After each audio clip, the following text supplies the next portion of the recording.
Halo Splendid People, pasti udah pada nggak asing lagi kan dengan beads art atau meronce. Nah, kali ini kita mau bahas perlengkapannya yang sebenarnya itu ada banyak banget. Kira-kira ada apa aja sih? Yuk langsung kita bahas. Untuk bahannya nih, pertama kita ada manik-manik yang paling utama. Untuk manik-manik ini tuh ada yang dari bahan kaca, kayu, dan juga plastik. Nah, dari kaca ini sendiri tuh warnanya cerah dan juga warnanya kan kayak transparan gitu. Ini bagus untuk desainnya elegan. Dan kalau plastik ini tuh bahannya ringan dan juga warnanya cenderung cerah-cerah. Kalau misalnya kayu itu dengan bahannya yang kayu dan warnanya itu lebih cocok ke mengarah natural dan bohemian gitu. Jadi kalau mau tema yang rustic bohemian Iya, itu cocok ya pakai cocok. kayu. Kalau yang elegan pakai yang kaca. Terus kalau misalkan dari segi harganya juga nih, mana sih yang lebih mahal? Kalau yang mahal itu yang kaca, kalau misalnya yang lebih murah itu plastik. Tapi untuk plastik yang warnanya transparan juga itu masih lucu kok, bisa dipakai masuk ke bahan yang elegan-elegan gitu stylenya. Kalau yang tadi kan dikategorikan dari bahannya ya, nah ada juga dikategorikan dari bentuknya. Karena beads ini ada yang kecil-kecil dan juga yang ukurannya besar. Kalau misalkan yang kecil seperti ini, biasanya kita itu nyebutnya manik pasir ya, manik pasir karena ya ini seperti pasir gitu. Kecil-kecil Iya. gitu. Terus kalau misalkan yang besar-besar seperti ini tuh biasanya kita sebutnya manik topping kayak gitu. Karena bentuknya juga ya seperti karakter buat dihias. Nah, untuk merangkai manik-manik ini tentunya kamu perlu tali dan senarnya dong. Kita di sini ada yang namanya tali giok. Kalau tali giok ini cocok untuk kamu yang pakai manik-manik besar. Nih, kayak gini contohnya itu dia kan pakai manik-manik yang topping dan ini juga pakai clay. Jadi kan ini berat. Cocok banget pakai tali giok karena tali giok itu mampu menahan beban yang berat dan juga dapat diatur ya ininya. Iya, jadi kalau misalnya pengen yang bikin gelang, bikin di adjustable itu bisa diatur di simpulnya kayak gitu. gini kan kalau misalkan pakai yang senar nggak bisa ya kayak Nggak gini. bisa. Dan selanjutnya buat senar, kita bakal bahas tentang senar elastis dulu nih. Berdasarkan namanya juga itu udah nyebutin kalau dia tuh elastis. Jadi dia tuh fleksibel kayak gini, bisa ditarik-tarik. Jadi ini ada beragam ukurannya. Ada mulai dari 0,5 sampai 1 cm juga ada. Ini tuh biasanya kita pakai untuk gelang, cincin, Kalung gitu ya, biar dia pengen fleksibel gitu langsung dipakai. Jadi penggunaannya juga terbilang mudah ya karena tinggal diikat aja kayak gini. Ya, jadi yang penting dari ini tuh lebih ke teknik kamu ngikatnya. Karena kan kalau tekniknya kurang oke bisa jadi dia langsung lepas Putus. gitu. Ketebalan benangnya juga harus disesuaikan dengan maniknya ya. Iya, kalau misalnya maniknya itu yang kecil, itu berarti pakai yang lebih kecil ya untuk ketebalannya.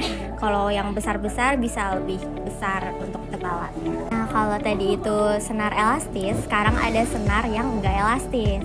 Jadi untuk pemakaiannya itu dia memerlukan bantuan tambahan karena beda dari yang tadi yang elastis dengan ikatan atau simpul. Kalau ini tuh untuk ngikatnya butuh banyak peralatan lainnya. Nah, sebelum masuk ke pembahasan alat tambahan untuk senar non elastis tadi, kita masih ada alat lainnya untuk merangkai manik-manik, yaitu kawat tembaga. Nah, kawat tembaga ini sifatnya lebih kuat dan juga tidak sefleksibel bahan-bahan yang sebelumnya ya. Dan ini juga cocok untuk kamu yang mau bentuknya itu apa? Jadi bentuknya tuh tetap gitu Iya. dan dia menahan secara permanen. Betul. Jadi Kalau misalnya cincin, dia kan posisinya pengen cincin fix kayak gitu, atau anting yang menahan beban berat juga kayak Iya. batu-batuan gitu juga nah, bisa benar. untuk dirangkai gitu. Nah, sekarang kita masuk ke alat tambahan untuk senar non elastis tadi. Ada apa aja sih alatnya? Nah, untuk alatnya sendiri itu pertama kita bahas tentang kodokan. Kodokan ini tuh ada di ujungnya sebagai finishing supaya ujung ikatan awal atau kunciannya itu nggak kelihatan berantakan gitu.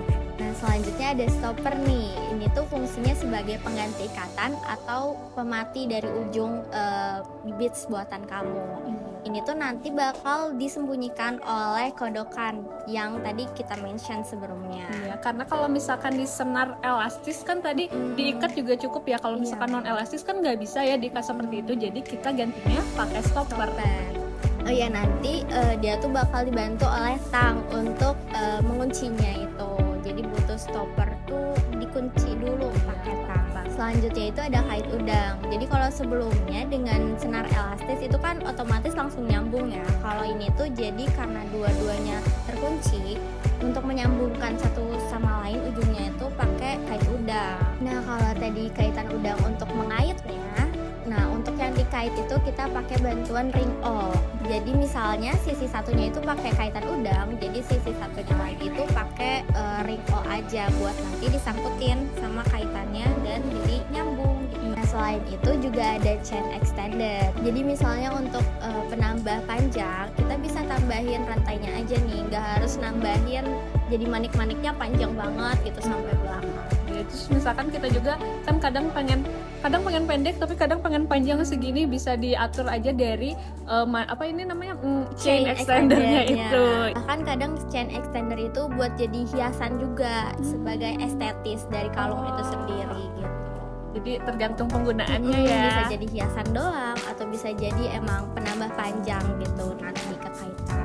Nah, alat lainnya nih ketika kita meronce pastinya kita butuh gunting dong untuk memotong si benang-benangnya itu dan tali-talinya itu.